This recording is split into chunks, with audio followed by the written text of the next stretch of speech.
Independent thoughts, independent life. This is Chad Benson. On December 8th, I indicated that I hope to get 100 million shots in people's arms in my first 100 days.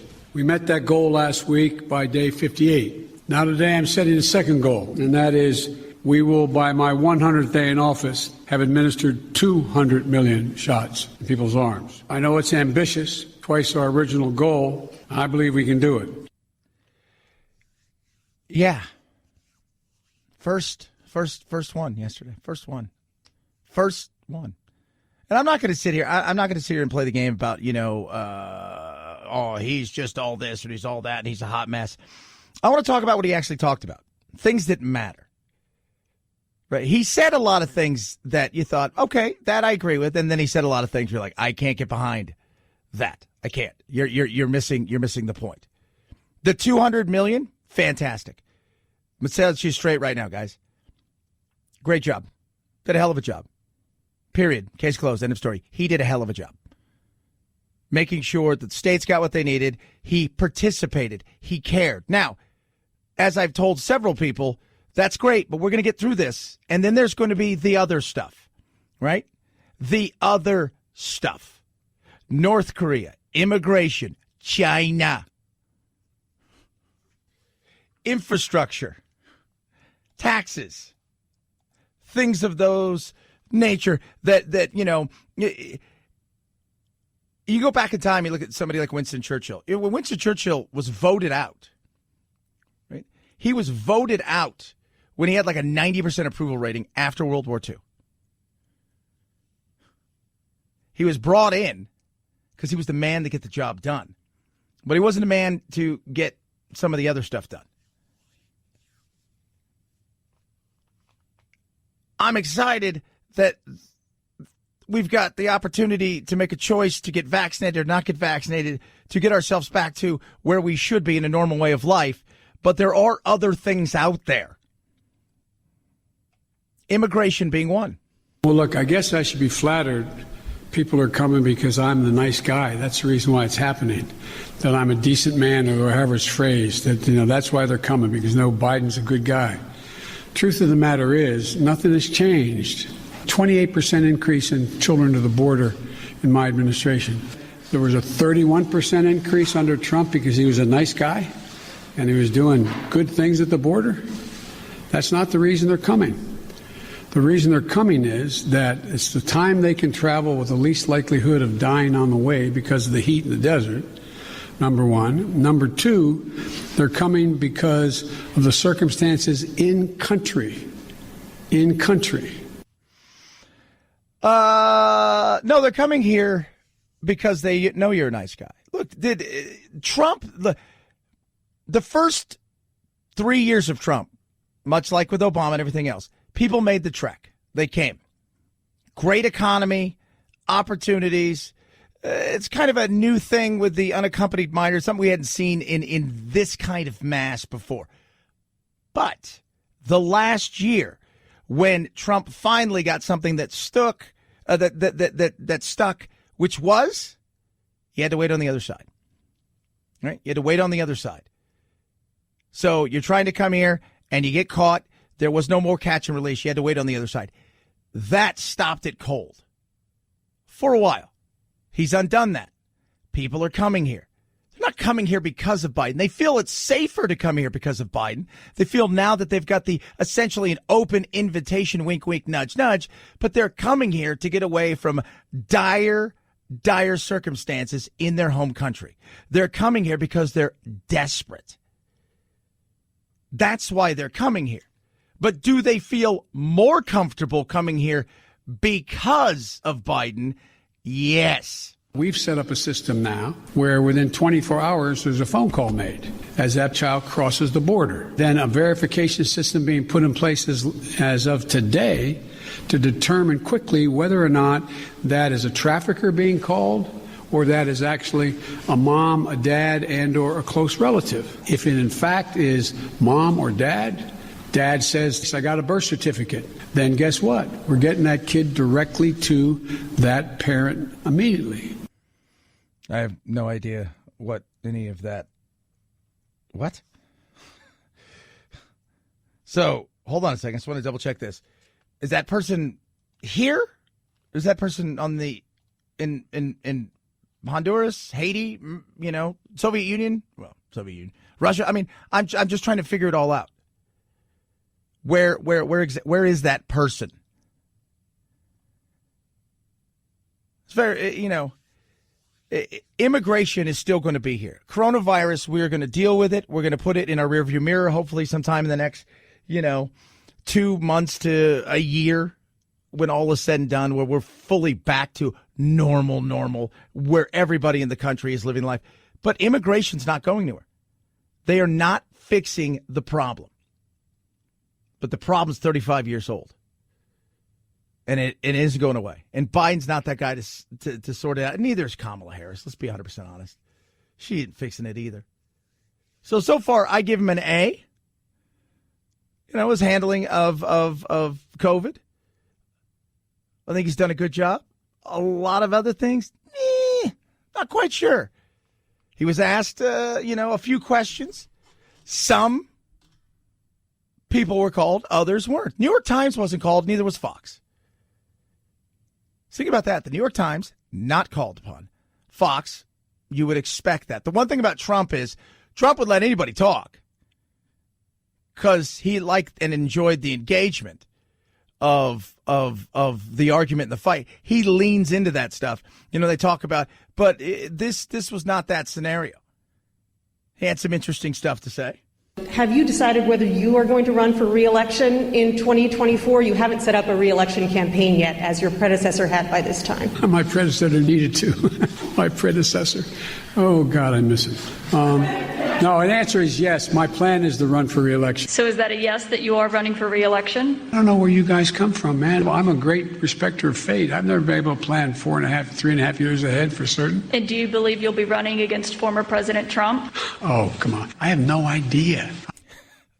Of course you guys miss him. He helps. He helps out with a lot of stuff. Ted Cruz isn't the monster. Tom Cotton's not the monster.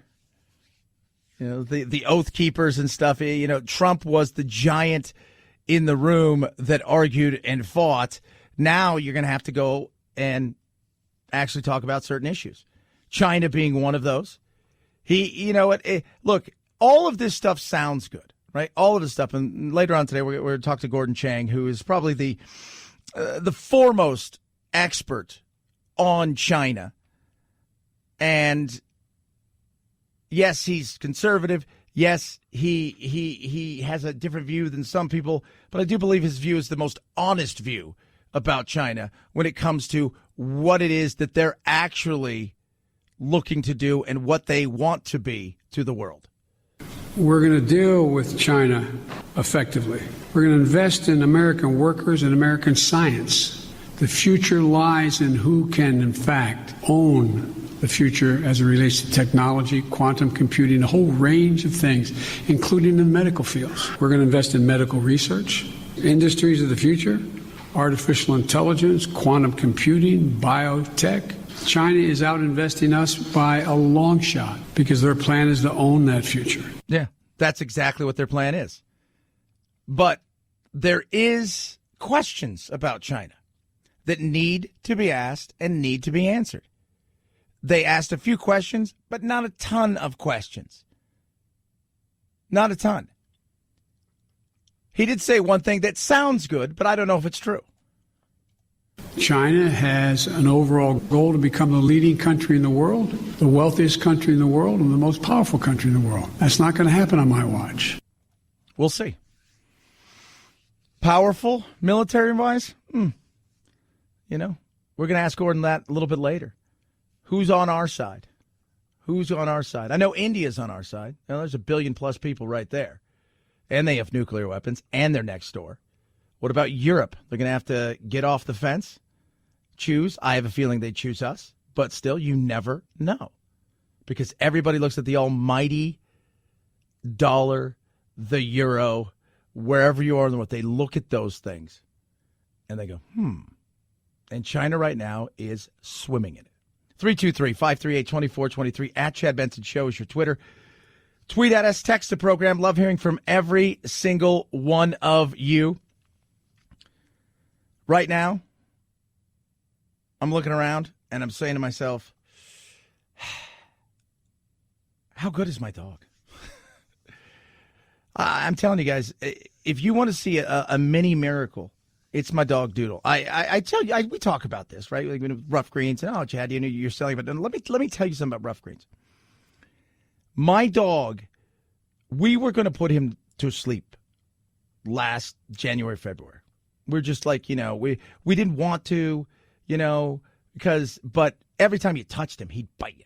So we started giving him, canine Vitasmart. And it wasn't a big bite. He was just a nip because he was in so much pain. So it was canine Vitasmart. Try it. Last thing, whatever. We'll try it. Within 10 days, noticeable difference. Here he is, a year later, happier and healthier than he's ever been. And it's only one thing we changed, canine Vitasmart. That's what we started getting from Rough Greens. We just put it on his food. It's a supplement. It's changed everything. It has. It can work for your dogs. Try it. It's got vitamins, minerals, omega-3, 6, 9, so many things, probiotics. But the health of our dog, especially when it comes to the joint pain and being healthy and mobile, changed it all for us. And I love it. Try it. They're going to let you try it without even buying it. You pay for shipping. They're going to send you a bag for free. roughgreens.com/Chad, ruffgreens.com/Chad, or call 833-MyDog88, 833-MyDog88. They will send you a bag for free. Doesn't get better than that. Rough Greens, make any pet food better. Chad Benson Show.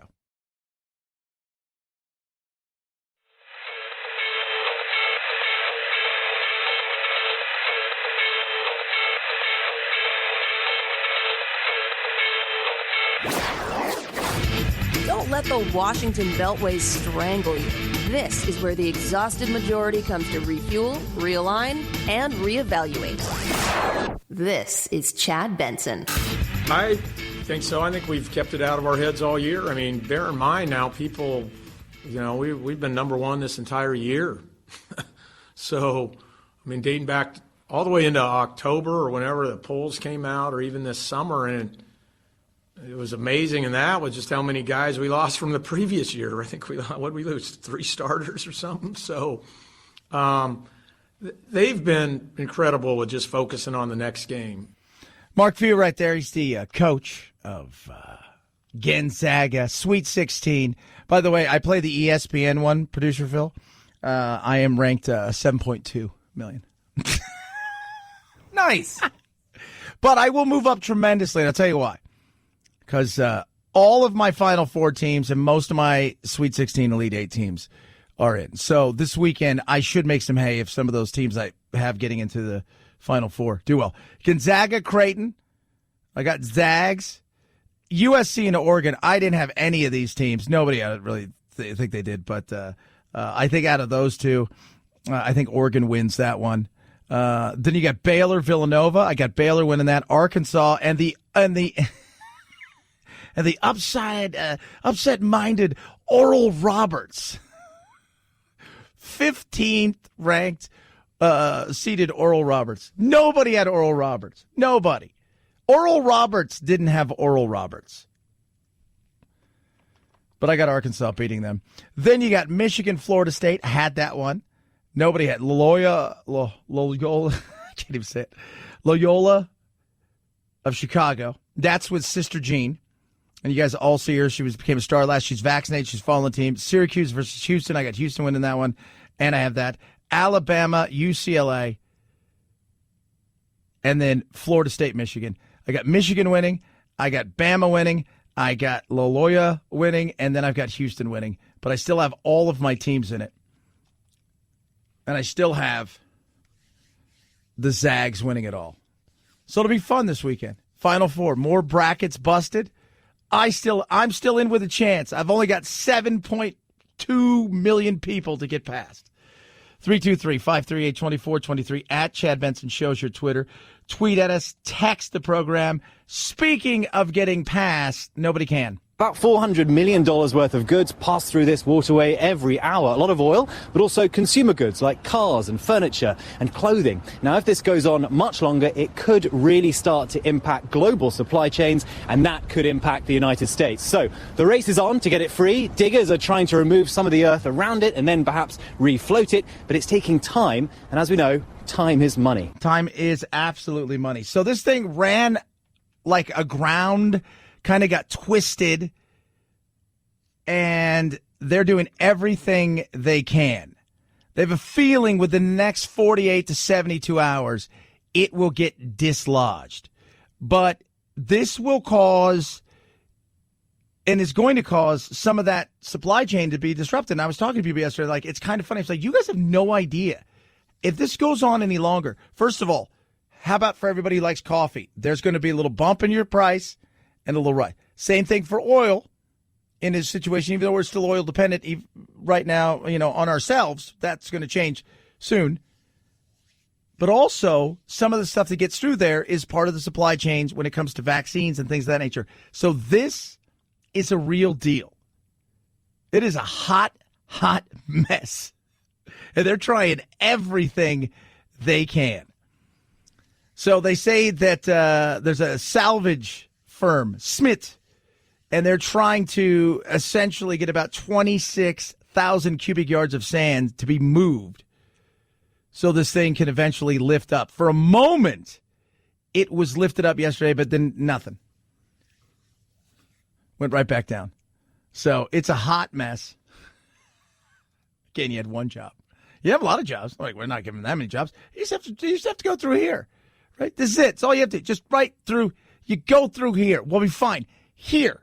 Just go through here. 323-538-2423 at Chad Benson Show's your Twitter. Tweet at us. Text the program. Talk a little coronavirus. They're doing studies on infants. Oh, yeah. We'll touch on that. And Georgia.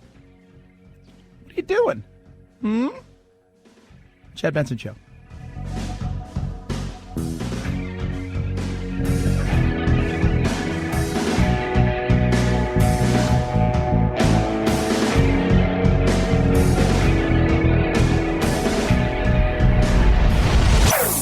Chad Benson Show.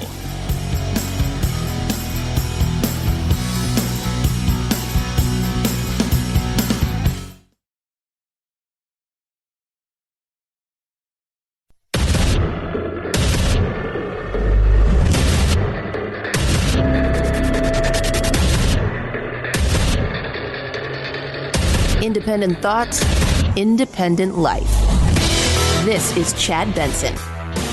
I also set a goal of getting a majority of schools, K through 8, fully open in the first 100 days. Now, thanks to the enormous amount of work done by our administration, nearly half of the K through 8 schools are open now full-time, 5 days a week for in-person learning. Not yet a majority, but we're really close, and I believe in the 35 days left to go, we'll meet that goal as well. Most of the kids are going to be out by then. It'll be summer school. My son, I don't know when he's going back. They are supposed to go back in a hybrid model. So my son, Jack's 10 years old. And I think, if I'm correct, he will be going back in mid-April. That's what I'm hearing. But you never know. And it's different, too, because every state's obviously different. Some states, you're dealing with individual school districts and kind of a not powerful union here in Arizona. Other states, extremely powerful unions who have a major say in what will happen when it comes to reopening schools. And they seem to be moving the goalposts. And a lot of it has to do with the fact that the unions want so much that has nothing to do with COVID. And they know that they can push hard because they've got these politicians completely wrapped around their finger. And because of that, they have no choice but to give in.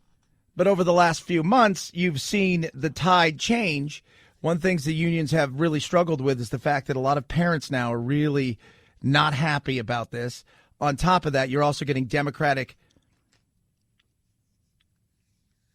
state senators, congresspeople, and governors who are now starting to push back, saying, all right, because their jobs are also on the line.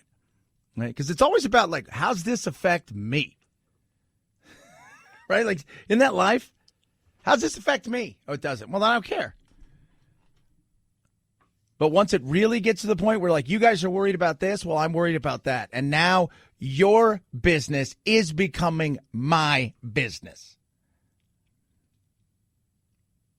That's why you see Newsom, and the Cuomos, and many others who are in really predominantly Democratic states who have powerful unions, who basically allow the unions to push around the population and kind of get what they want when it comes to a lot of different things.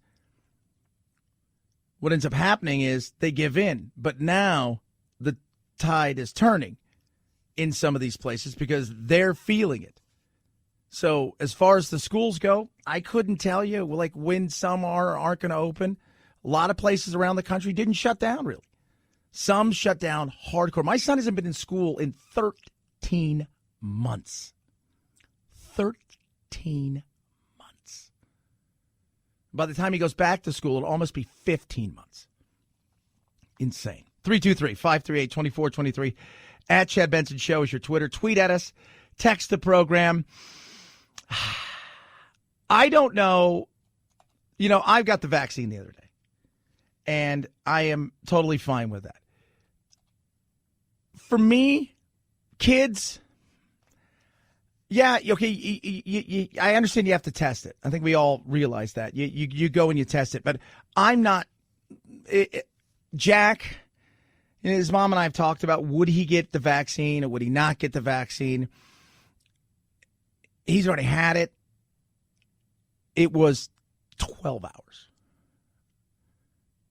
Honestly, this was 12 hours. He woke up, he's like, I don't feel very good. And by the afternoon, he was like, I feel a little bit better. By nighttime, he was fine. And I was like, oh, that's weird. I don't think kids need it, but they're going to want to make sure that there's a vaccination because some kids are going to need it. And some kids are going to need it because, not so much because of them, but because of their parents, their grandparents, their living situation. And so they're testing. They're going to first start looking at kids age 5 to 12. They're going to start at low doses and then slowly ramp up the dose. And then we should have data by the fall. Yeah. Okay. It's just, it's like one of those things where, hey, kids, we're going to test some stuff on you. It's like, that's a weird thing. Low dosage, probably one dose will do you. But it is a weird, for me, this doesn't affect children the way that the flu does. So it's a hard thing, for parents out there. Because I've talked to a lot of parents who, I'm going to get the shot. I'm going to get the shot. Maybe you guys are like this too. But I don't think the kids need it. No, I don't think they need it either. Yeah, but they could spread it. It's possible, but it's, anything can happen. I mean, that's the other thing with this. It's part of the calculated risk in the world. Anything can happen. But I don't know if your kid is in a situation where you're fine, they're fine. Do you really want them to get it? Because we dip our kids in Purell now. Like every time somebody has a sniffles, it's on to antibiotics and let's and the beauty, like the best thing that we have is our bodies. We've abused them, some of us, but the best thing we have as far as fighting everything is our bodies. And I don't think we allow kids nowadays to do that enough. You go from there to AstraZeneca. It's just weird. First and foremost, they're doing a few things, right? As they plod along in this weird world, let's talk about one of the things when it comes to a vaccine. Oxford University is starting a phase 1 trial to see if it can administer its AstraZeneca vaccine as a nasal spray. The university says the vaccine will be the same, but it will be delivered using an intranasal spray device, similar to many over-the-counter hay fever nasal sprays. One of the trial's chief investigators saying, quote, some immunologists believe that delivering the vaccine to the site of the infection may achieve enhanced protection, especially against transmission and mild disease, end quote. Such a vaccine would remove the need for needles and make it potentially easier to administer. Yeah, so that's a possibility. But AstraZeneca's just been weird. The way that they've handled this, so if you guys are new to the world of vaccines, they used old data. Seems like they juiced some of the numbers. It's effective, not as effective as they said it was, but nonetheless, still very effective. It was sloppily put together. I mean, it's almost like they showed up, go, we want emergency authorization. All right, did you bring all your stuff? No. Did you leave it in the car? What are you looking for? Like, we're looking for the data. Ooh. We have some data guys pulling like a receipt out of his pocket and stuff. It was really poorly put together. And when you think about what you're trying to put out there to the world, and you've got a world already who, especially here in America, fake news, it's not a real thing, this has got a chip in it. You start hearing stuff like this. And it was to the point the other day where my on-air co-host for my local show is a hypochondriac. He would have taken any vaccine almost anyway. I mean, he was so desperate for a vaccine. He looks at me and goes, I wouldn't take AstraZeneca. I'm like, yeah, I totally get that. It's just, it was the way they've handled it was not good. What's going to get interesting for these exemptions is, so how are they going to deal with them, right? So you're at a university, you have a religious objection. I guess that means you can't live in the dorm, right? You're going to have to live off campus. Are you going to be able to attend the classes? Probably not. They're going to have to work out accommodations for you. This is Dan Abrams talking about what's going on in some universities, too, when it comes to all of this. Can universities mandate stuff? Which ones can they mandate? The DNA, the mRNA, there's different things. So this whole vaccine thing now is taking on a wild political thing that has nothing to do with, is it real or not real? Is it part of a bigger ploy? No. It's taking on the, can you mandate it for kids, college kids? And for certain things in the religious side of stuff, when it comes to what are you using inside of there, not just I can't religiously take this for whatever reason. There's going to be so many things coming out of this now that we're getting most of the people who want to be vaccinated. Now comes that other layer of people who are vaccine hesitant, and the people that are just a little uncomfortable with what might be in there based on some of their religious preferences. And you've got businesses now that are trying to coax people into getting this stuff. Some places you've met, this is where it's going to get weird as we start to return to normal. And you go, okay, we got 12 people that work here, but only 8 of them are vaccinated. What do I do with the other 4? Because some of the people are complaining. This could be lawsuits. It's all kinds of stuff. Get ready for it. Oh, my Lord. 323-538-2423. At Chad Benson Show is your Twitter. Tweet at us. Text the program. Love hearing from all of you, every single one of you. The good, the bad, the indifferent. I saw Chrissy Teigen yesterday. Was married to John Legend. She deleted her Twitter, and she was, she had a big Twitter following, and she's like, I just can't stand the negativity. I get it. I haven't tweeted a lot over the last month because the negativity it's never ending. It is never, like, it's doesn't matter what it is. It's never ending. You can put something up, the cutest baby in the world, and people are going to have horrible things to say about it somewhere along the line. And it is so frustrating. And I see why people don't want to deal with social media anymore. Like, I get frustrated. And I'm okay with, like constructive criticism or, hey, I have a differing opinion. That's fine. It's not even that anymore. It just goes to blatant disdain and hatred. If it wasn't for the gig, I don't think I'd have much of any kind of social media. I think you talk to a lot of people. They feel like they wouldn't want social media. It doesn't mean they wouldn't have it. Because I think it's funny. You know what? I was talking to a guy last night and I said, because he was asking, what's your Twitter? And we're chatting and he goes, I don't know if I can't stand social media. We want to look at social media. I don't think we want to participate in a lot of it. Like we want to look at stuff, but we don't really want to have ourselves out there after a while. I think a lot of people thought it was a good idea, but now it's like, 323-538-2423 at Chad Benson shows your Twitter. AMAC, Association of Mature American Citizens, fastest growing over 50 organization in the country, battling on your behalf for things like common sense immigration reform. Yes, totally needed. Oh, how about this? Protections of your First and Second Amendment. Oh, yeah. Just a few things they do. On top of that, they offer, huge discounts. I used my discount yesterday. Hotel discount, retail discount, you name it, they offer it. Amusement park, you name it. You want to go to the big amusement parks and get huge discounts? They've got it. Movie discounts, sometimes up to 50% off. I will go and pay virtually nothing for a movie ticket. You can join. It's pennies a day. amac.us/Chad. amac.us/Chad. $16 a year to join an organization that's out there fighting on your behalf. amac.us/Chad. Chad Benson Show.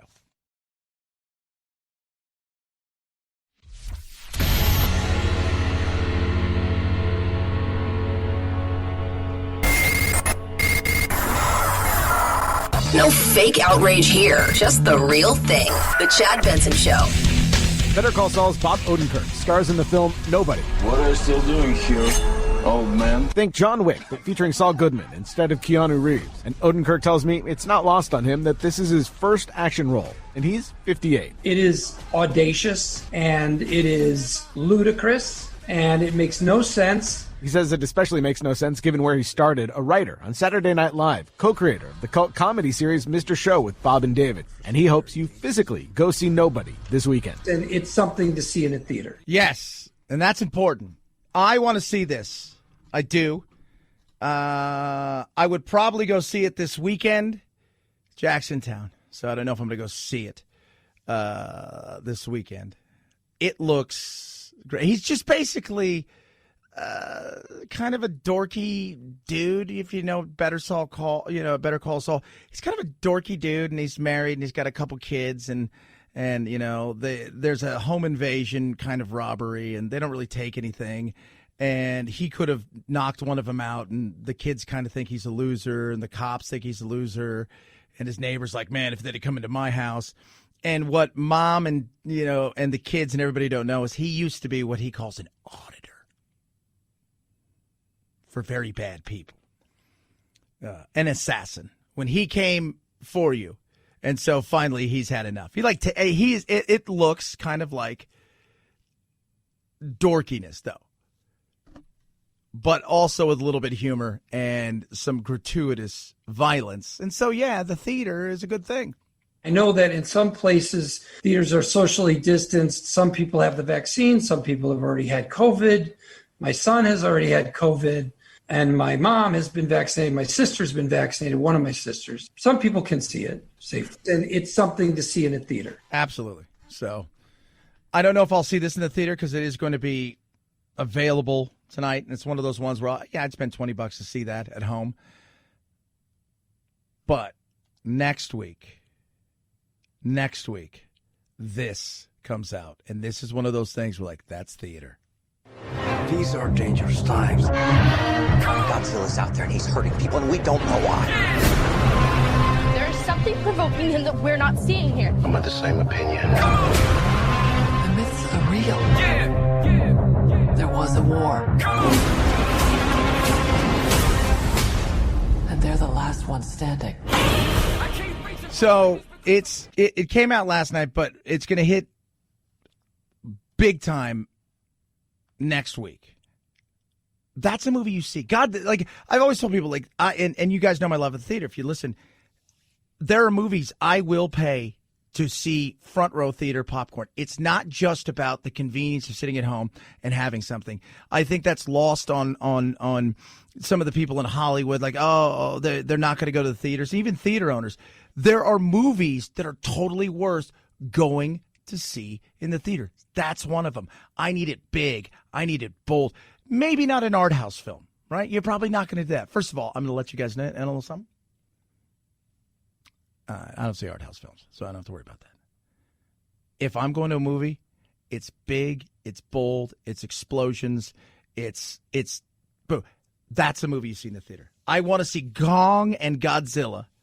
I'm trying to put together, I've not read anything, but judging just on the little trailers and some of the posters, I have a feeling Mechagodzilla shows up, and then Kong and Zilla have to join forces. That's what I'm hoping for. That's a theater movie. 323-538-2423. At Chad Benson Show is your Twitter. Tweet at us. Text the program. Jessica Walters died yesterday. If you guys don't know who she is, great actress. She was on Arrested Development. But her voice, to me, is the thing that was amazing because she was the voice of Mallory Archer on Archer. But she was 80 years old. But it's like one of those things I was like, man, I loved her. And she was great in Arrested Development. It was just, she was awesome. Awesome in Arrested Development. 323-538-2423. At Chad Benson Show, Twitter. Tweet, text. Love hearing from you. It's the Chad Benson Show.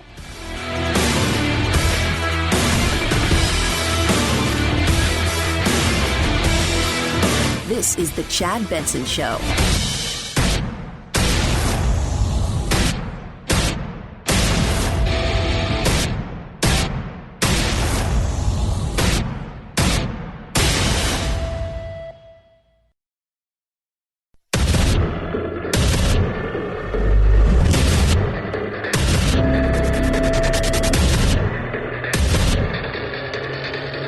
Independent thoughts, independent life. This is Chad Benson. On December 8th, I indicated that I hope to get 100 million shots in people's arms in my first 100 days. We met that goal last week by day 58. Now today I'm setting a second goal, and that is we will, by my 100th day in office, have administered 200 million shots in people's arms. I know it's ambitious, twice our original goal. I believe we can do it. I think he's doing a good job. I'm going to be honest with you. I think he's doing a great job when it comes to throw it out there. I know you say, oh, Chad, you're on talk radio. You're not supposed to like him. No, I think he has done a great job when it comes to coronavirus. The messaging on, as far as getting out the vaccines, doing the thing that's right. I think they've been overcautious, but the last administration was no cautious. We'll do whatever we want to do. I think he's done a really, really decent job here. I give him an A for that. And we're on our way. Fantastic. Long way to go, though, according to some people. I think we're much closer than people realize. I was talking yesterday to a couple people about how are they going to view vaccinations? Because to me, I look at herd immunity as you caught it and you survived, so you have antibodies. So I think you need to count that as a portion of what's going on when it comes to herd immunity. I think they're looking at it in some ways a little bit different, but he has done a good job. We're going to get to some of the other things I disagree on because there is plenty of that. You should never 100% agree with anything and anybody. Yeah, you should. No, you should. That's insane. Could you imagine if, there was no conflict? No disagreement whatsoever? No, whatever you say, I agree 100%. I would hate that. I would hate that. When it comes to coronavirus, though, we can expect a few things. One of them is, now that people are freer, back to living a life the way that they'd like to, maybe not 100%, depends on where you are, expect a little bump. An alarming new trend in COVID cases. In 20 states, case averages are climbing more than 10% in the last week. But vaccination numbers are on the rise, too, averaging 2.5 million vaccine doses per day nationwide over the last week. The president doubling his original goal of 100 million shots in his first 100 days to 200 million. Let me tell you why that doesn't matter about the cases rising. Most of them are younger, healthier, out and about, doing their things. We're vaccinating more that's being infected. And Israel saw the same thing. They saw a rise in the number of cases, but their hospitalizations and everything were down when they first started administering the vaccines to people. People were starting to get back out there. You can expect that. People didn't get really sick. And right after that, it was a crush of the virus.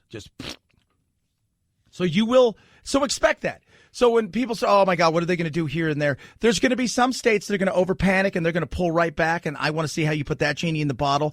But a lot of other states are bracing for the fact that, yeah, we're going to get some. But you have to look at, hey, 6 weeks ago, 8 weeks ago, 10 weeks ago, we were getting 20,000 a day and we've gone from 400 to 1,000. I'm not really worried. Look at the hospitalizations. That's most important.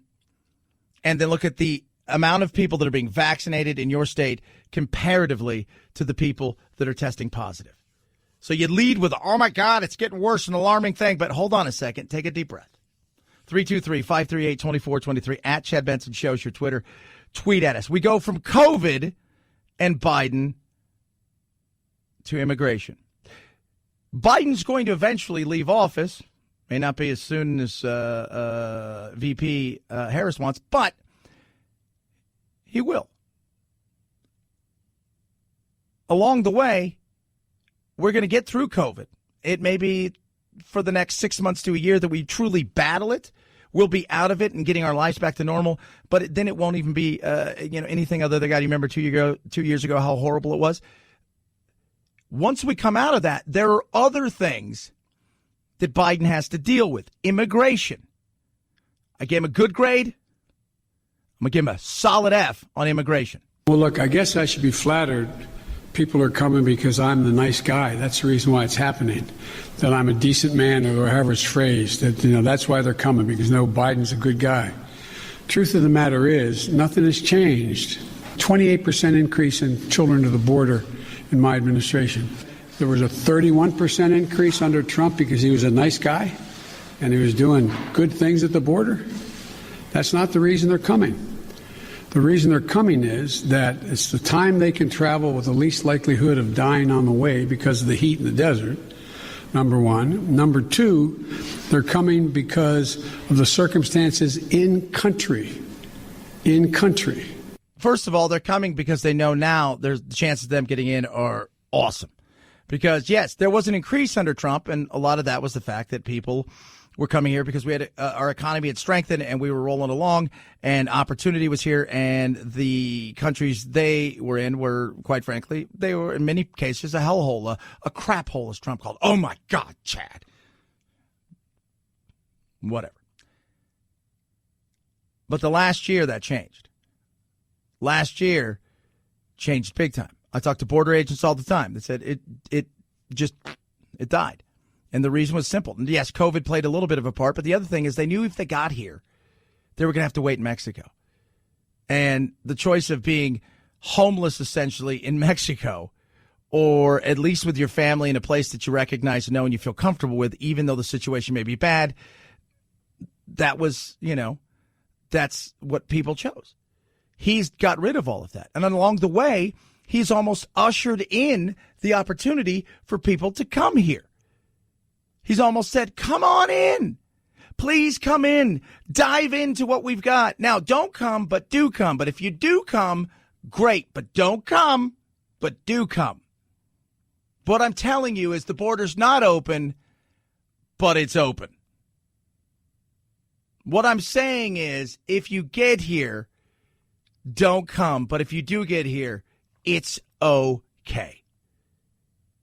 People have problems with it. I have a problem with that. I always thought catch and release is stupid. I thought that's the dumbest thing around. But that's where we are. That's the position that this administration wants to take on this. It's not all his fault. It's 35 years in the making. The Republicans and Democrats along the way have played a huge part in the BS that's immigration. I am for a comprehensive immigration reform, but I can't sell to the people in South Carolina legalizing people who've been here for 20 years if we have a continuous flow of illegal immigrants present day. Lindsey Graham. How do you, and again, how do you sell that to anybody? Hey, I want to give everybody who's been here 20 years, 5 years, 10 years, whatever it is, an opportunity to pathway to citizenship, et cetera, et cetera. Okay, well, what are you going to do for me? That's what you want. What are you doing for me so we can protect this border so we're not doing this like in 86 when they said, oh, we're going to do this and this is going to be a one-time thing and here we are. What are you going to do? I need something, right? It's not scratch my back, scratch my back, scratch my back, scratch your back, scratch your back. It's scratch my back, I'll scratch your back. What are you giving me? Are you giving me comprehensive reform that says, all right, ironclad, once we do this, we lock down and nobody's getting in, and if they are getting in, they're getting pushed right back out? No. No.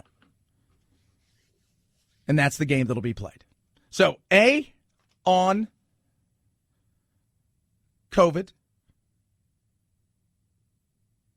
and an F currently is a C grade when it comes to those. But there are other things. Already now, coming after the filibuster.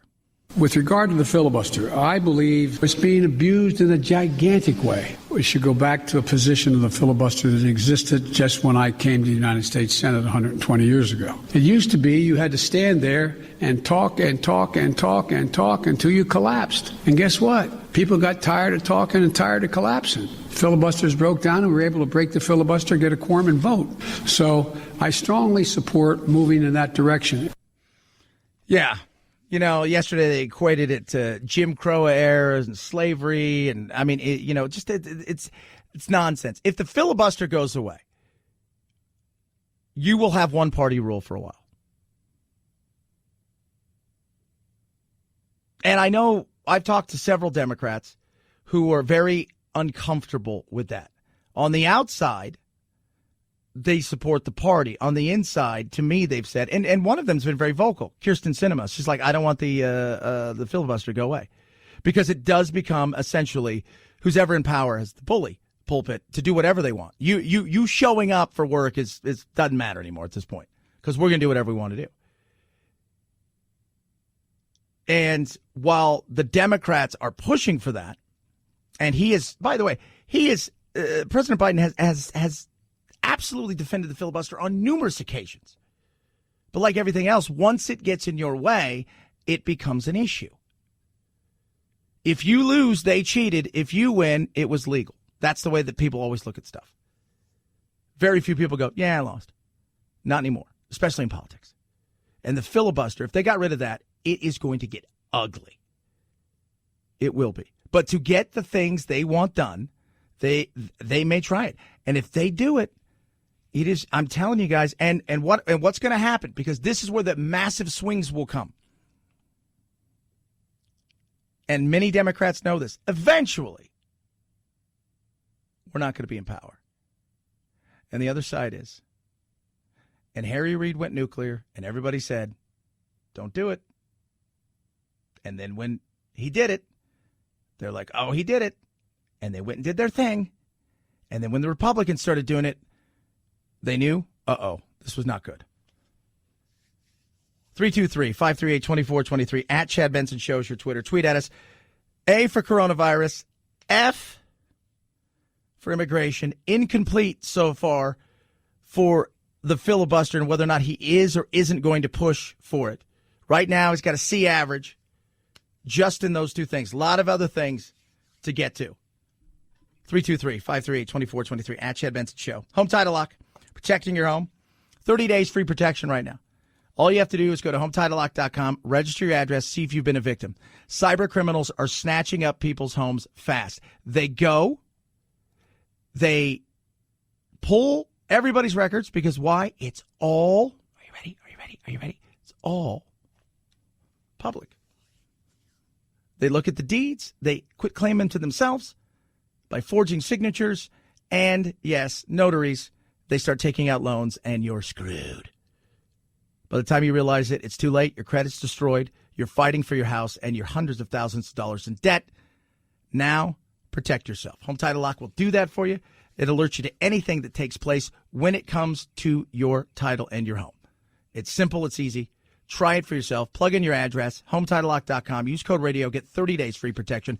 HomeTitleLock.com. Code radio. HomeTitleLock.com. Code radio. Chad Benson Show.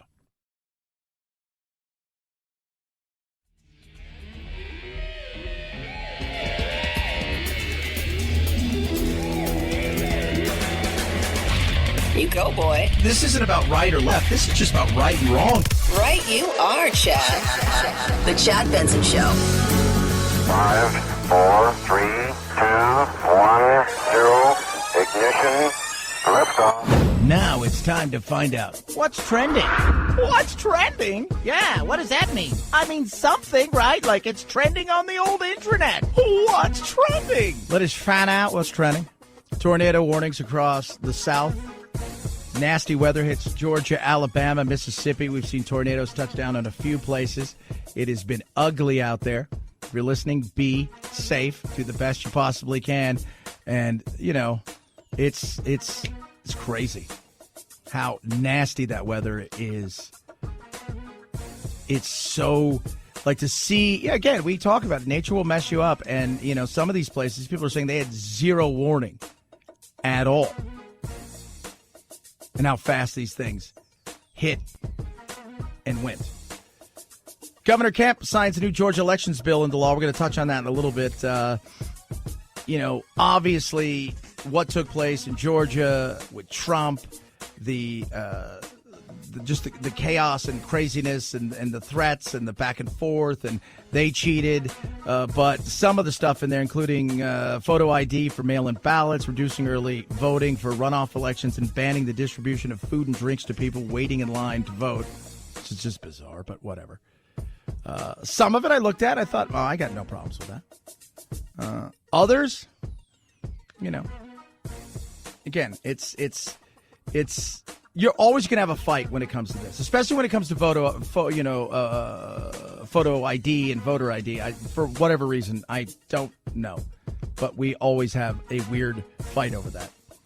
Head on over to the magical world of Google. Jessica Walters, big time, 2 million people yesterday searched her name because they're like, ooh, that's a 1.5 million people more then searched to find out where they could watch the Biden press conference. Think about that. Just think about that. The NBA trade deadline, NCAA Sweet 16 and Elite 8 this weekend. Chrissy Teigen, we talked about the fact that she has bounced her Twitter account. She says too much negativity out there, which I totally agree with. There's tons of negativity. It's funny, though, like people get upset about, oh, it's too negative. And I'm like, well, you're negative. Too. You're negative, too. Well, it's different, though, because for whatever reason, I can be negative. 323-538-2423. At Chad Benson Show is your Twitter. Tweet at us. Text the program. Dr. John Brownstein. My best guess is we might see a bump in cases because, we have reopenings because of travel, but also because the variant, we have B117 circulating. So we might see a bump. Yeah, we might see a bump. But the reality is, yes, there will be a bump in cases when it comes to coronavirus, but nothing to worry about. Not at this point. We're vaccinating far more than getting infected, and the people that are getting infected tend to be younger and healthier. Chad Benson Show.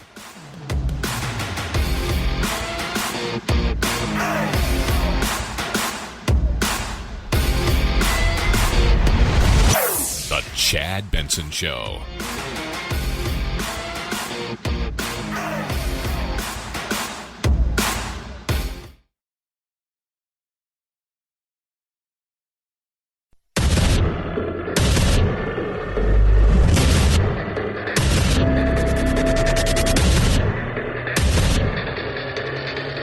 Independent thoughts, independent life. This is Chad Benson. Well, you know, we had a tumultuous time last year, not just with the coronavirus, but obviously with the crazy world of elections. And the state that was at the forefront of everything at the end of it was Georgia. Georgia passed a sweeping bill yesterday, which their governor, Brian Kemp, signed into law. And it overhauls a ton of stuff. It does. Is all of it bad? No. Does it go too far? For some, it does. President Biden. Republican legislatures across the country are working to pass bills that would restrict voting, particularly Democrats fear impacting minority voters and young voters, the very people who helped to get you elected. What I'm worried about is how un-American this whole initiative is. It's sick. It's sick. Deciding in some states that you cannot bring water to people standing in line, waiting to vote.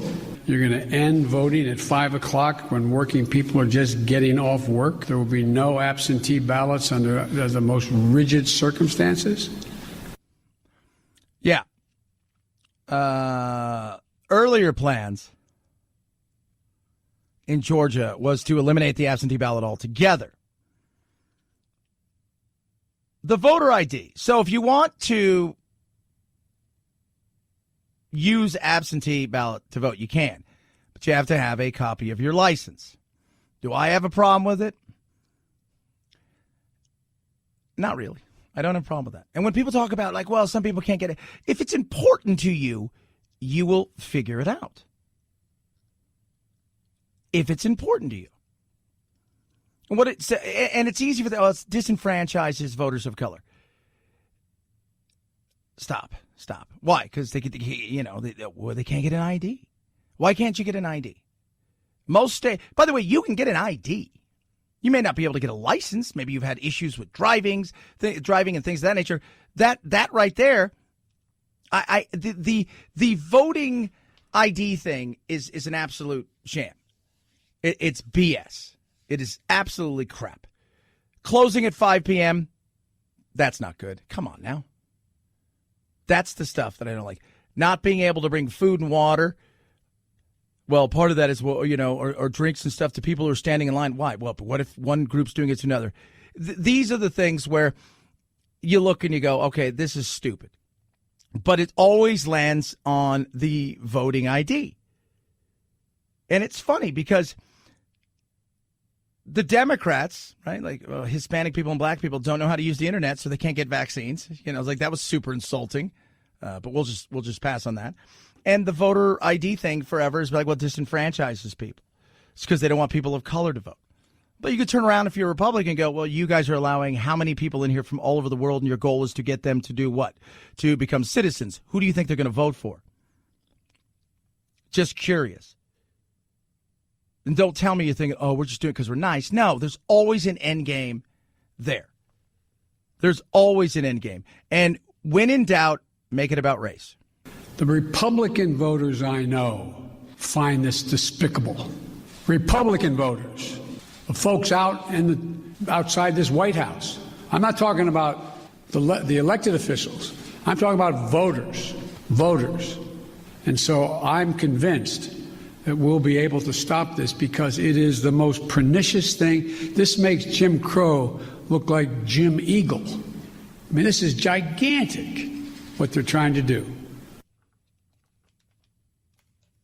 Politics is nasty, it's dirty, it's full contact. So much of what took place last year during the election, some of it, there was some serious questions, Even in places where Republicans held sway, passed laws, but then you had unelected officials changing some of those laws when it came to certain things. Do I think it would have changed the outcome of the election? I do not, but those are fair questions to ask. You're always going to have some issues when it comes to elections because we have how many people vote? 150 plus million? Yeah, there's going to be some mistakes, and there's going to be some people who try to do some funny things. We should always do a postmortem and see what we can do better. But it's always about, this disenfranchises people. If it is important to you, if getting an elected official into office is important to you, and you have to come up with an ID,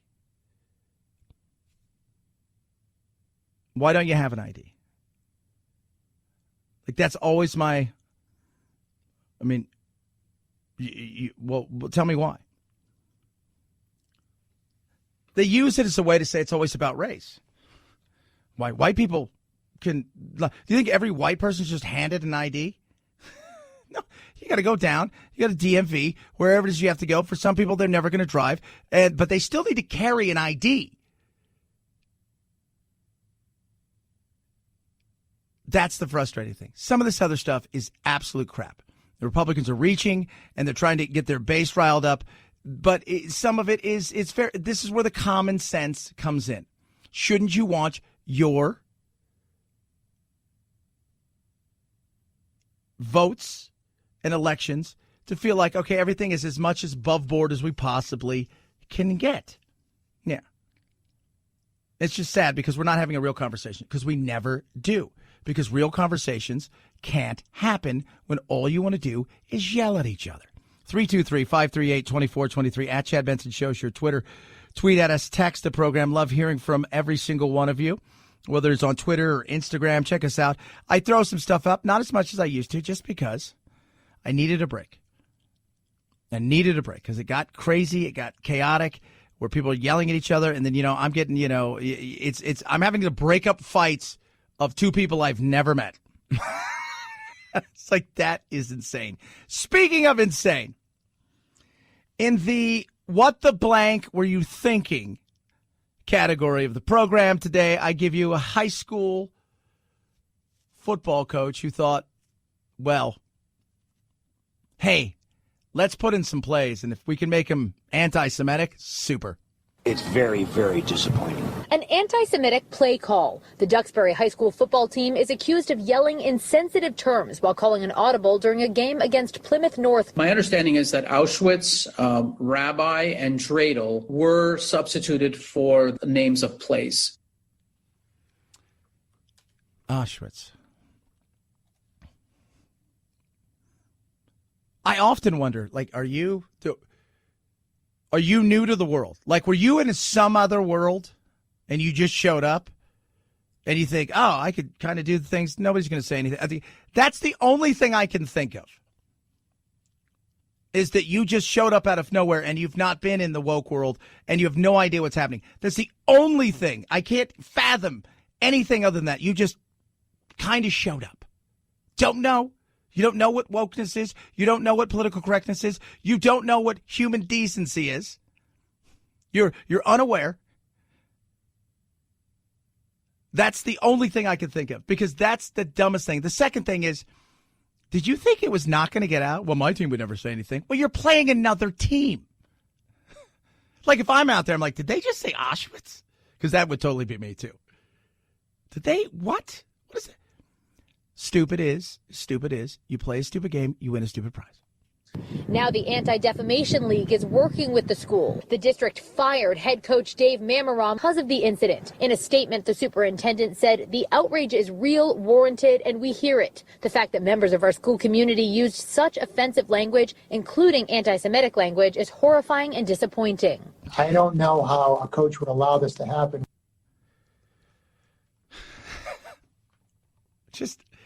It baffles. So every day we get something like this, and we got more coming up.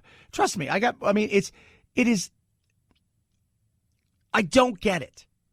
I don't get the stupidity of people. And it's one thing when, 20 years ago, something now that really wasn't and isn't offensive has now all of a sudden become offensive because somebody feels bad. This is, you have to think, man. What are you thinking? You like football? Think you're going to coach again? Probably not. To me, it's a lack of respect for the Jewish culture, the Jewish religion, and it's just very surprising. When someone says Auschwitz, I don't think these young people understand how harmful and hurtful that is to people that are Jewish. Duxbury residents are beside themselves. It's shocking. This is really a pretty nice town. Our hope is to make this a more diverse and inclusive place. It baffles the mind. I just think you can't be that stupid, right? But you can. You can't be that stupid. But you are. Here's another one. A couple radio hosts, New York, fired Wednesday. Why? One of them compared his preferred toe setting to the skin tones of black women, including Serena Williams, Halle Berry, and Gayle King. The Morning Bull Show, Rob Letterman, Buffalo's 97 Rock Radio. They were fired. Boom, like that.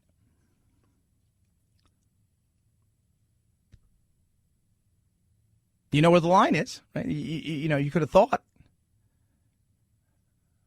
Is this something? But that's something that probably 5 years ago, right? You hire a guy and you know he's going to say stuff and you know he's going to step over the line. And maybe 5 years ago, they get away with something like that.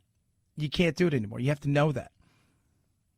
You have to know, okay, somebody's coming. Somebody's going to come and to look for something in this day and age. It's sad on the fact that people don't understand. Like the it's not even fun. Like if you're a stand-up comic and you do something like that, and there's like 4 that get away with something like that, and mostly because they're there to piss off the people that want to cancel them. Bill Burr's a perfect example. He got accused last week of being racist because he married a black woman. Like that's who you're trying to piss off. But this was just downright stupidity. Telling kids, all right, here's the deal, kids. If we're going to do a running play, we think we're going to go to the right. We're going to do. I got an idea. We're going to do this. Well, we'll do Hitler to the right. If we're going to go to the left, we'll do a little Stalin. Right? That doesn't sound very nice. No, we got some other stuff. Birkenau will be when we're going to call an audible over here for this. And, if we're going to go long and throw a big bomb, how about Pol Pot? Stupid. 323-538-2423 at Chad Benson Show is your Twitter. Tweet at us. And you know what's even weirder out of all that? None of that took place in Florida. Because you would think, Florida? Well, come on. It didn't? No, nothing like that took place in Florida at all. But I do have a great Florida story coming up. I'm going to give you 4 words. Naked woman, storm drain. That's all I'm going to give you. 323-538-2423 at Chad Benson Show's your Twitter. Car Shield gives you 24/7 roadside assistance. You know that. We talk about that. An amazing way to protect yourself.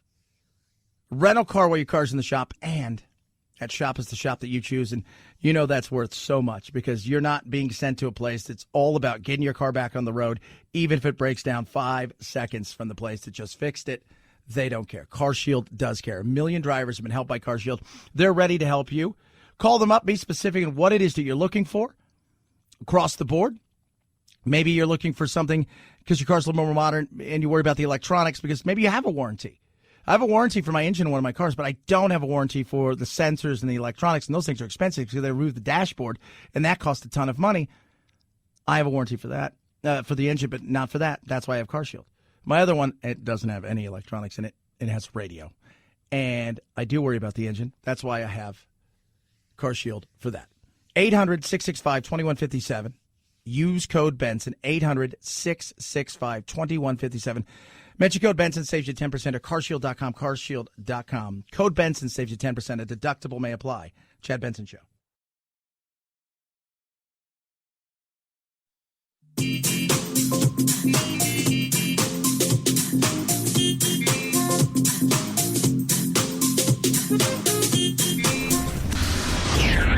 I usually don't get into politics. As an ordinary suburban housewife, I feel a little disrespected. I teach my children not to name call.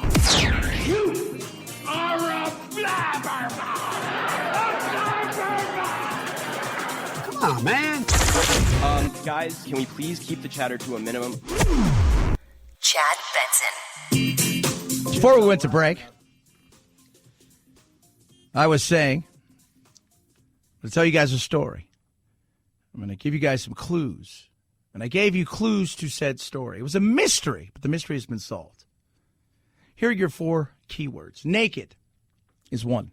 Woman is the other. Storm drain. Take it away. Firefighters go to storm drain calls a lot. We rescue ducklings and kittens and puppies, and this is the first time anybody can remember actually seeing a person down there. How she got down there, how long she was down there, we just don't know. It doesn't seem as if she could fit through the grate to get down into the storm drain right there. It's about 8 feet deep, and there were 2 pipes leading to it, so we don't know how she got in there. To look at her, you can look at her and see she was down there for some time. What that time is just a mystery right now. A mystery. And the reason is because it's Florida, right? It is Florida. People heard screams while she was down there where they were driving.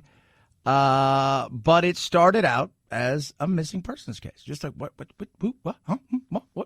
happened? Where's our friend? This started out as a missing persons case out of the Palm Beach County Sheriff's Office. The woman was reported missing on March 3rd. She was very weak at the scene. She didn't have any clothes on. She was very dirty. She had some superficial wounds like scrapes on her knees. She was able to communicate to police officers and to firefighters at the scene, although she didn't say much. She didn't seem to have a whole lot of energy. This was by far one of the most bizarre incidents that our officers have responded to. Yeah. So, who was she? Well, I'm going to let you guys know this. She's got some issues with narcotics. Her name is Lindsay Jane Kennedy. She's 43. She's from Delray Beach. At least at this point, she's from the below ground. She said she was just curious about what was going on down there. As you do. Like, what's happening down there? I don't know. So she wanted to see what was happening. So she went down. Now, how long was she down? 3 weeks. She got confused. Not a shocker. One tunnel led to another tunnel, led to another tunnel, led to another tunnel. And then she's been walking around in the sewer system for 3 weeks. If she doesn't have COVID or a shot, I think at this point it's safe to say that she's going to be okay from that. But that is crazy. 3 weeks. Now, places like you go to Europe, Paris has a famous underground that people get lost in all the time.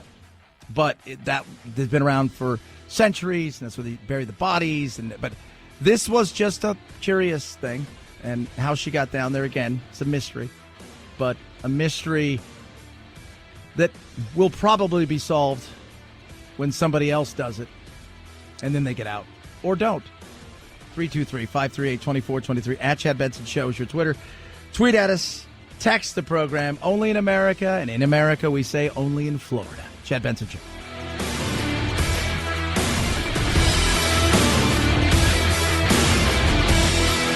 This is the Chad Benson Show.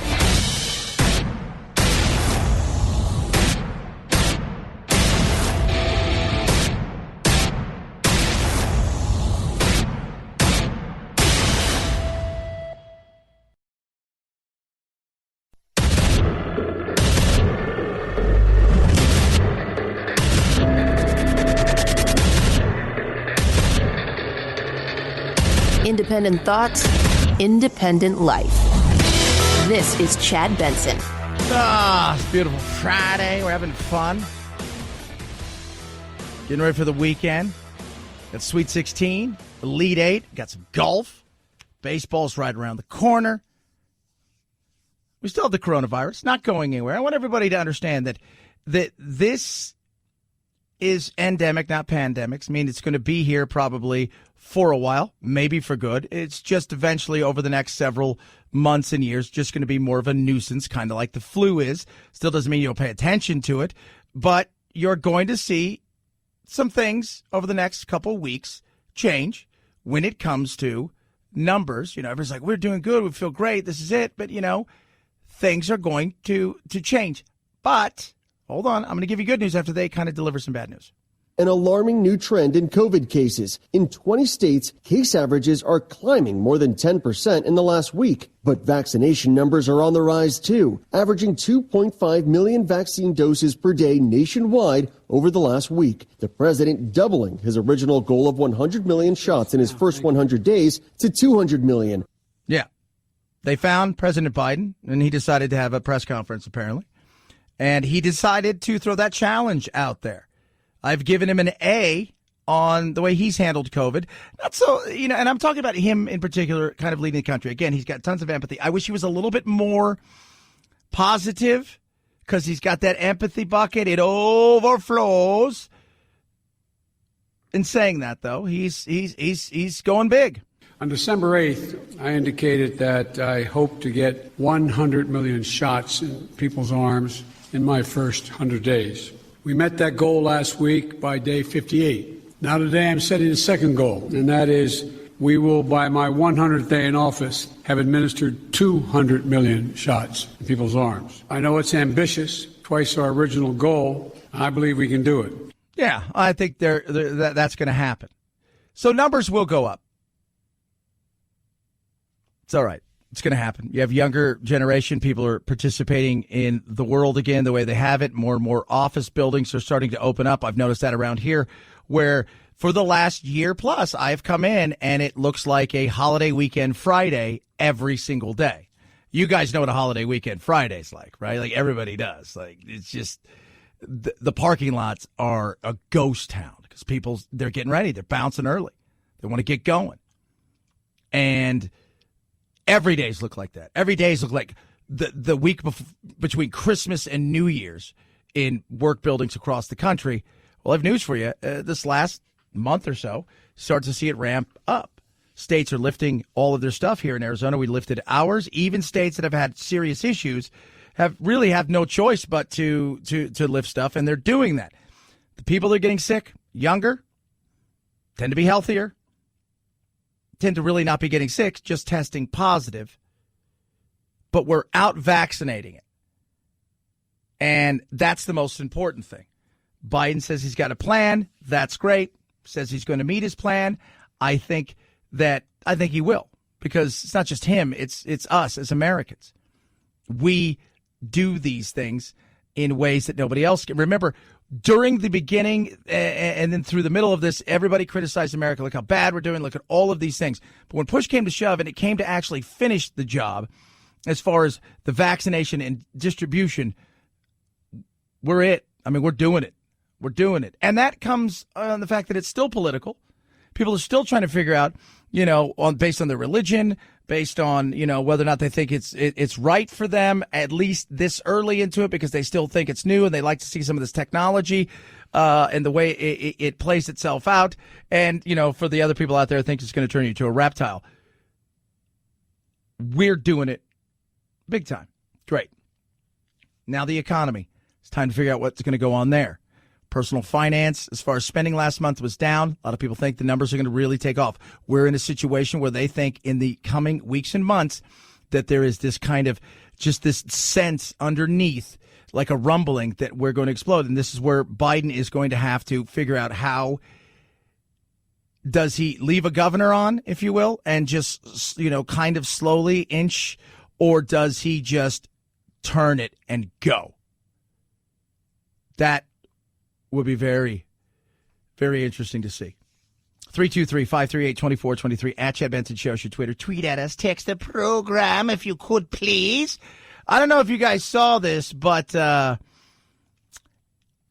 USC yesterday paid a lot of money out because they were awful for a long time. Very Catholic school-esque. The University of Southern California paying the largest settlement for sexual abuse survivors ever. the university agreeing to pay $852 million to over 700 women who accuse the school of covering up years of abuse by campus gynecologist Dr. George Tyndall, a previous settlement bringing the total amount to over $1 billion. Yeah. On average, each woman would get $1.217 million just based on that, what they did yesterday. And it was a long time. It shows you that protecting the badge, protecting everything. It's always about protection. Protect the, the NFL is always about protecting the badge. We don't care. It's about the look. They talk about with the police, right? The thin blue line. We're going to protect each other. SC was the same thing.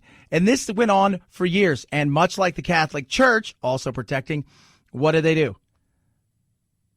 They continued to allow it, even though they kind of knew something's going on. What it seems to be here is that the university did have indications for decades of inappropriate conduct, and nothing was conveyed to students, neither current students nor previous students who had interacted with him. The allegation is that he was allowed to continue practicing. He began there at the university in 1989, and he practiced until he was removed by the school finally in 2016. So nearly 3 decades. 3 decades. 3 decades. And nobody brought up anything? Nobody said, hey.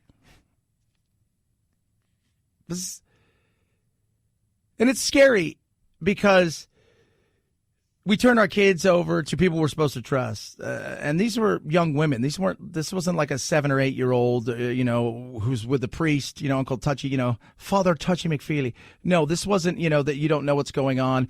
And this also wasn't a situation where, you're sending your kid off, for a 2-week, football or soccer camp or baseball camp or something like that. These were young women. And this went on for 3 decades. I hope 3 decades from now, we don't have stories like this. I hope. But, man, when you trust people, it is, like as a father, I think to myself, somebody did that to my little ones. Don't you just want to snipe them, right? Isn't that the way it goes? It's like you got to take them out. There's no choice. You have to take them out. You have to. But that's not right. I know it's not. But don't you? Wouldn't you? I mean, even if you're a mother, same thing. Like, wouldn't you? You think about somebody did something to your kid, an adult, on purpose, on numerous occasions. $1 billion. My goodness. 323-538-2423. At Chad Benson Show is your Twitter. Tweet at us. Text the program. I just saw that number yesterday. I was like, whoa, my God, $1 billion. Because they had settled for a little over, I think, $300 million in another, and they've got that kind of money. They've got huge endowments. But it is, it's just the, kind of same thing went on with Michigan State, the United States gymnastics team, and a bunch of other things. These perpetrators get into a certain area, they get the comfort, and they're able to do things. And it's like, my goodness, who's watching these people? But when you're so concerned about protection of the badge, protection of what it is that you've built, and to bring something, and we saw that with, totally with Penn State and Sandusky and what was going on there. And Joe Paterno's like, his legacy was destroyed. Because it wasn't just tarnished, it was destroyed. Because you knew weird stuff was happening. But you were so concerned about the look on you and what this may cost you and how this may interrupt what you're doing. Teach your kids, push back and fight back. 323-538-2423. At Chad Benson Show is your Twitter. Tweet at us. Text the program. Games this weekend. I'm excited. Number 1 team in the nation. I've seen very little basketball. I've seen some Gonzaga games. They play this weekend, along with everybody else that's left. The Sweet 16. It's going to be awesome. We're going to touch on that, immigration as well. And Gordon Chang's going to join us at the bottom of the hour. Talk about China. I want to talk a bit because, on top of immigration and the coronavirus and a few other things, China was a big thing yesterday in Biden's press conference. And does he have the cojones? Is he going to stand strong? Is he going to push back? And what is China really up to? What do the people in China think? The everyday average person. We always talk about China. That's always directed at the communist leaders, Xi Jinping and things like that. That's what we're talking about there. We're talking about China. But what does the average person think over there? 323-538-2423 at Chad Benson Show is your Twitter. Wounded Paw Project, amazing organization, helping people like military veterans, first responders, and their families when it comes to struggling with PTSD and injuries. They rescue dogs that would otherwise be euthanized, train them, and turn them into service dogs for our veterans, first responders, and their family. They need your help. It's not easy, and it's not cheap. It takes a while to get these things up and running and to place these animals. So a gift of a vehicle, donation of a vehicle. You got a vehicle, great tax-deductible gift.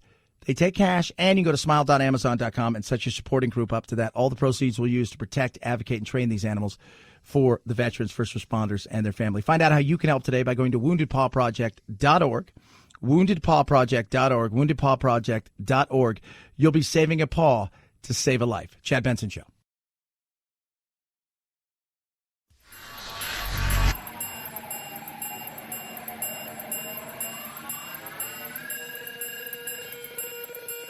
Set Chad straight.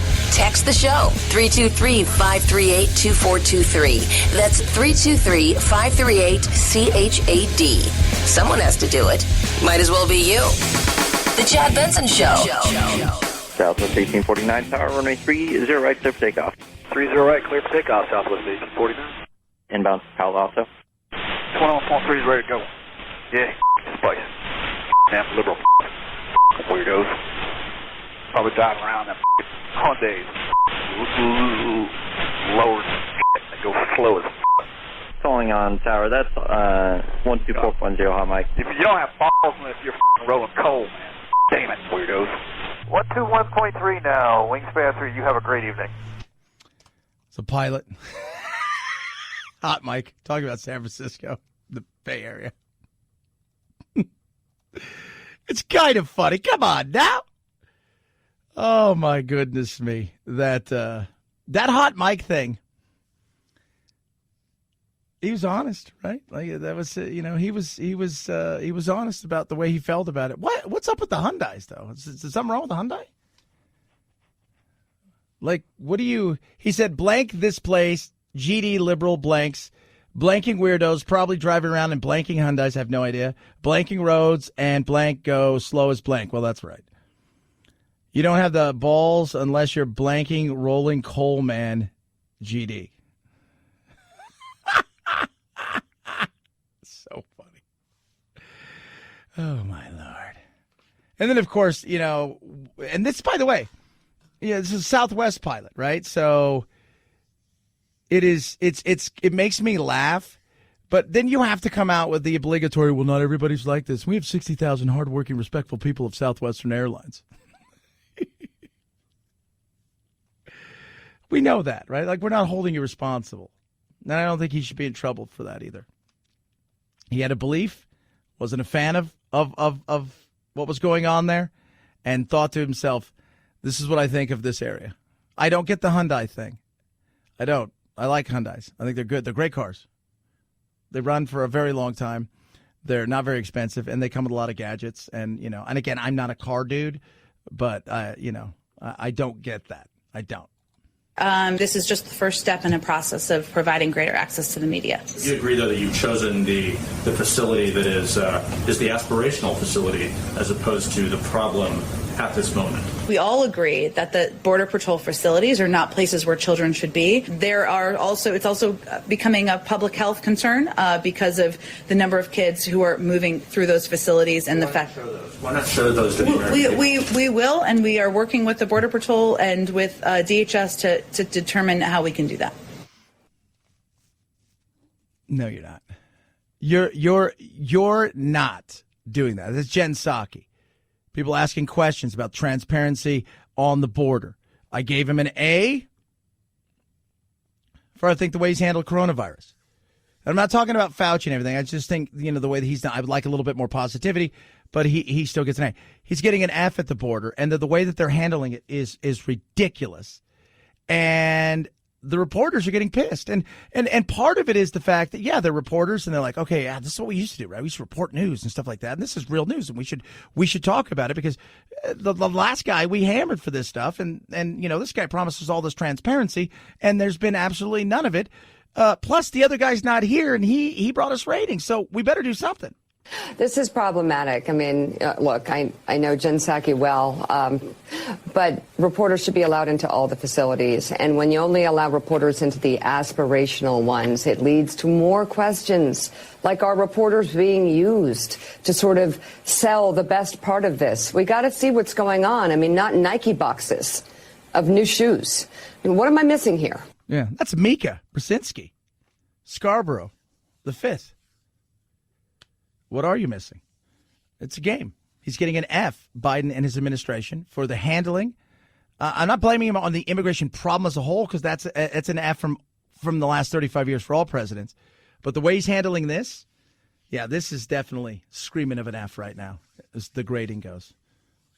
All right, speaking of that, coming up, Gordon Chang, another issue that the world, along with the U.S., is going to have in the future, and that is the Red Dragon, China. Where are they headed? What does the average person in China believe and think about America and the West? Chad Benson Show.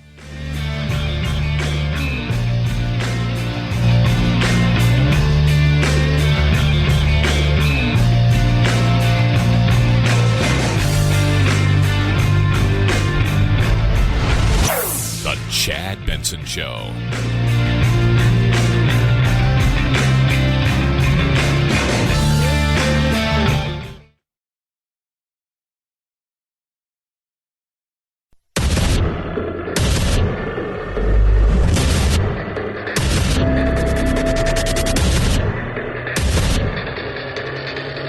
Independent thoughts, independent life. This is Chad Benson. We're going to deal with China effectively. We're going to invest in American workers and American science. The future lies in who can, in fact, own the future as it relates to technology, quantum computing, a whole range of things, including in the medical fields. We're going to invest in medical research, industries of the future, artificial intelligence, quantum computing, biotech. China is out investing us by a long shot because their plan is to own that future. Yeah, they've got plans. That's for sure. I've always said it, and I continue to say it. China's in it to win it. They're in it to win it. Biden addressed that yesterday. Not only that, but obviously what's going on in North Korea, but China is the Red Dragon. Red Dragon is growing. They are trying to win the world, dominate the world. That is their goal. We joked about, Bill Maher has been saying it, they're not worried about Dr. Seuss. They think this stuff is stupid. They think this stuff is childish. They've got millions of people locked up. We are going to hold China accountable to follow the rules, whether it relates to the South China Sea or the North China Sea or the agreement made on Taiwan or a whole range of other things. Americans value the notion of freedom. America values human rights. We are founded on that principle. No American president ever backed down from speaking out of what's happening to the Uyghurs, what's happening in Hong Kong.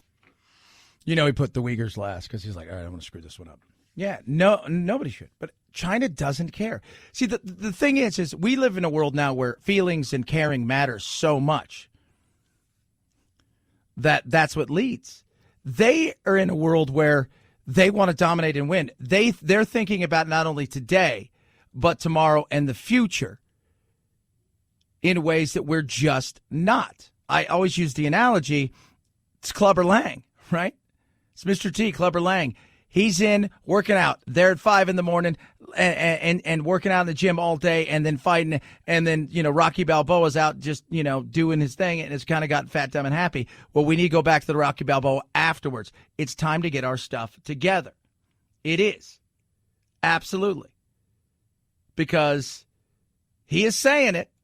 China has an overall goal to become the leading country in the world, the wealthiest country in the world, and the most powerful country in the world. That's not going to happen on my watch. I don't know if it will or won't happen on his watch. And I don't know what China is up to, not only short term, but long term, including the people. Is it about military? Is it about just financial side of things? Or is it all of us? Joining us now on the phone, the man who probably knows more about China than anybody else, Gordon Chang. China. Said it for a long time. I'll continue to say it. They are who we should be paying attention to. They are the, if you will, the other one in the room when it comes to King Kong and Godzilla. There's us, King Kong, and then there's potentially Godzilla.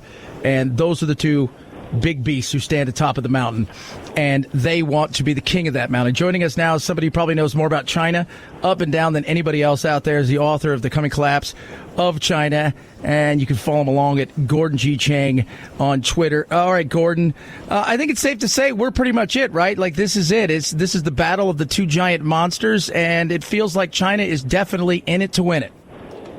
Well, certainly. China not only wants to win it, every country competes with each other. They want to change the international system. They want to junk all of the rules. They want to own everything. And, it's not just planet Earth they're talking about. Chinese officials are saying that if they get to the moon and Mars first, they want to exclude everybody else. They want to make it part of the People's Republic of China. So this is ambition on a scale that we've never seen. That's terrifying. It is. So when you talk about the system, and I think everybody thinks, it's all hyperbole. It's not real. No, the reality is, and I continue to say this, they have 3 million Uyghurs locked up. They are doing everything in their power to become energy independent. Their whole thing is they want to win economically and scare everybody with the military might. And like you said, change the system. When, for an American, what does that look like if you're changing the system? Well, it means that they believe that the United States should be a colony of China. We have what's called the Westphalian International System. It's been in place since 1648, Chad. We're recognizing the sovereignty of states that compete and cooperate. China wants to get rid of that. They want the system where Chinese emperors ruled what they called Tianxia, or all under heaven, which means that everybody owed allegiance to the Chinese court. I don't want to be a colony. No, I don't think anybody wants to be a colony, especially of a country that is what? I mean, you look at China, and it scares me at times, Gordon, that here, not because I think our military and our government kind of get it, but we allow politics and wokeness to get in the way of many things. But I feel like China's playing for keeps. They have a plan that has been around for centuries, and they're continuing to grow on that plan. And we're not taking it as seriously as not only maybe in our government, but society as we should. Yeah, I don't even think our government is taking it seriously. I think that there are some people in the Biden administration who understand the challenge. But when we heard President Biden respond to Anderson Cooper in the CNN town hall, talking about how China's crimes against humanity, how its genocide are just the result of different cultural norms, it was clear that the president doesn't understand the challenge from China. China in May 2019 declared a quote-unquote people's war on us. I don't think that the president of the United States understands that. No, not at all. Joining me now, Gordon Chang. You guys follow him along. Gordon G. Chang on Twitter. Of course, he's the author of The Coming Collapse of China. So let's talk about the first meeting between the administration and China. That didn't go very well. No, it didn't. And it didn't go well because the Chinese diplomats arrived not to have meaningful discussions with their U.S. counterparts. They came as part of an integrated propaganda campaign where essentially what they wanted to do was to dictate the terms of the relationship going forward. They were using race to try to divide Americans. Right after the first day of the meeting, the foreign ministry issued a statement talking about gunpowder, the smell of gunpowder. For China, that's evocative of the opium wars of the 19th century. It's meant to rile up the Chinese people, meant to evoke white supremacy. And then, in addition to all of that, we saw propaganda pieces actually specifically talk about America's relations in Asia as being all about, quote unquote, white supremacy. So what they're trying to do is to basically trigger race war. This is what the Japanese tried to do in the 1930s with their Greater East Asia Co-Prosperity Sphere. This is extremely dangerous. When you look at all of this, I mean, again, Gordon, I listen to you, I read your stuff. I try to delve in deeper because I look at the big geopolitical thing, and I think smarter people would realize if you take a step back and get that 10,000-foot view, that there is a coming battle, and it's going to be more nuanced and more trade and cyber. But what's the average person in China think of the West? The average person who's going to work in, everyday job like anybody else is over here as an accountant or in the computer world or at the fish market or as a teacher. What do they think of the West? That's a great question, and really we don't know the answer because in a society which is increasingly repressive, no longer authoritarian, basically semi-totalitarian, we really don't know very much about what the Chinese think. But having lived there, basically people are people. They want to get by. They want to make sure they have a job, that they can take care of themselves and their kids. And there's a lot of cynicism about Communist Party propaganda. They like the idea that China's doing well, but they don't buy into what Xi Jinping, the Chinese ruler, is trying to do. So I think that it's people who just sort of want to get by and just hopes the government doesn't get in their way. Well, isn't that what everybody wants? And that's what makes them, in many ways, kind of like us. And so you got the Biden administration. You have all of this stuff going on. Trump, under his watch, coronavirus got out. We talked to Jamie Meltzer last week, who's he's an author, and he works for the World Health Organization. He is a big virus guy, if you will. And he says he led and is leading the charge where he's like, I don't buy a word that China says. Now, he thinks it was an accident what happened, but from the minute it got out, it all became essentially, China covering it up and lying about the origins of this. Yeah, it's actually worse than that. We don't know the origins of this disease. I think it's probably an accidental release from the Wuhan Institute of Virology, but we don't know. But there is something that we do know, Chad, and that is that once this disease was released into the general population, Xi Jinping turned it into a biological weapon. He knew for at least 5 weeks, probably longer, that this was highly contagious, and yet he told the world it was not. At the same time, he pressured countries to accept arrivals from China when he was locking down his own country. By locking down China, he thought that he was stopping the spread of the disease. So that means by leaning on countries to accept passengers from China, he thought he was spreading the disease. And remember, he was doing this while he was lying about contagiousness. So the spread of the disease beyond China was deliberate, and that means that with 445,000 or so Americans who have died from this disease, they're the direct result of Chinese actions, and this was murderous. What repercussions? I mean, I think that's, when I talked to Jamie last week, I said, Jamie, realistically, because we're never going to find out the exact origins. He thinks much like you, it escaped out of the lab because Barney Fife was mining it. And we should never have had, this place shouldn't have had the rating that it had after its failure with security. But he thinks that this thing's years old, and that they've known about it for years. And it's scary to think that they're about protecting themselves and the rest of the world has to suffer, but nobody really wants to throw any repercussions out there. Yes, and we have to do that because we have to establish deterrence. This is not the last disease that will come from China, and we cannot allow Xi Jinping to think that he can spread another one. And to make this even worse, we know that the Chinese military is working on pathogens that will leave the Chinese alone and will attack everybody else. So the next disease from China could be a civilization killer. And when we talk about how China believes it should rule the world. People say, oh, that's impossible or ludicrous. But it's not impossible or ludicrous if every society has been laid low by disease and China has not. So that's why we need to establish this deterrence, which means really imposing costs on China that are severe, greater than the benefits it's received from spreading this disease beyond its borders. What happens from here? I mean, you look out, let's flash forward 5 years. What's it look like? 4 years of Biden, and who knows what happens from there. But then we're in a situation where is China and where are we on that hill? There could be any scenario as possible, including global conflict. This is really one of these very dangerous times. I think Xi Jinping sees, for various reasons, a closing window of opportunity. That means if he's going to achieve what he considers to be historical objectives, he's got to do it now. That means the 2020s are the decade of concern, as people have talked about. So I don't worry about China in the 2030s and the 2040s. A lot of people talk about China being so large then. The point is we got to worry about China in the here and now, because this is when they're probably going to act.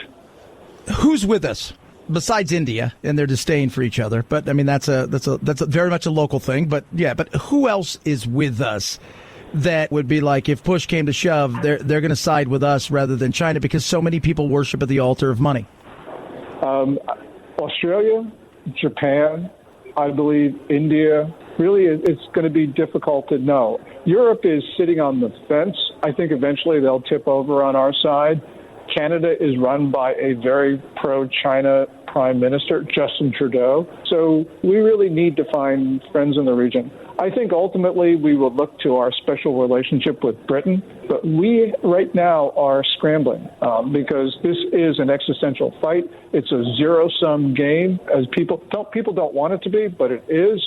This is more dangerous than the Cold War, and so we need the friends that we can get. Crazy.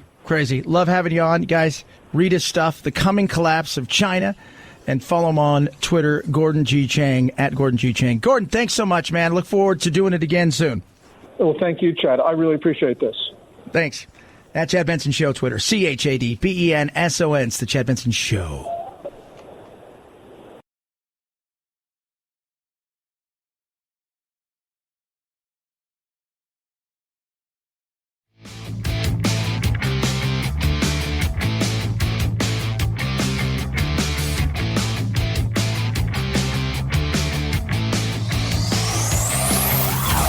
Check out our Chad Benson Show Facebook page where you can hang out or hang your grievances out to dry.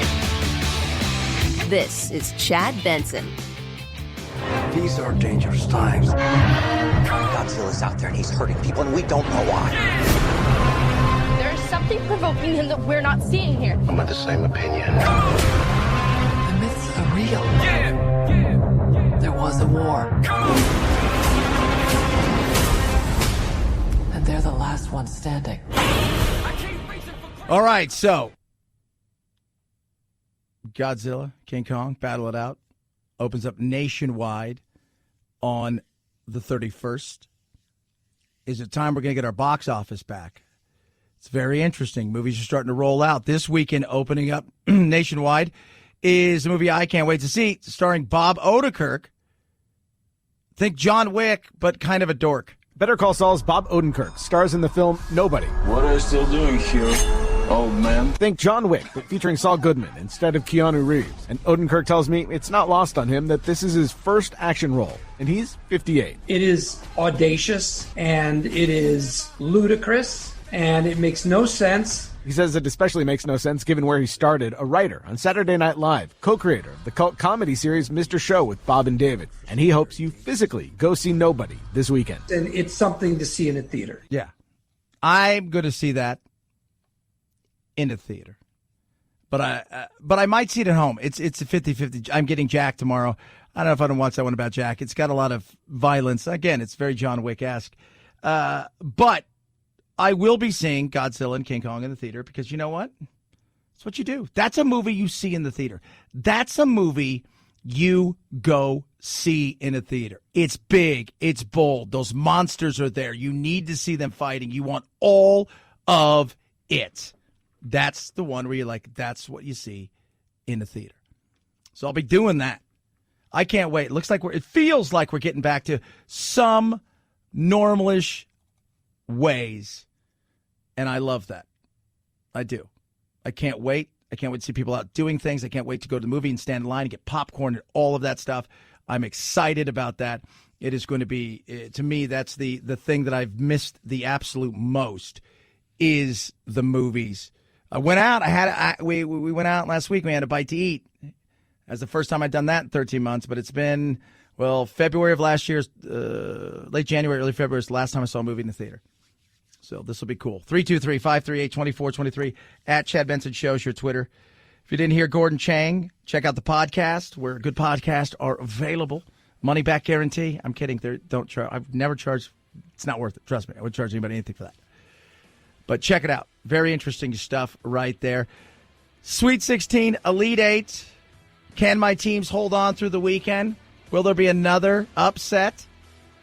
Talk about that. A whole bunch more. You guys have a blessed, amazing weekend. We will do it again on Monday. Night, Jack.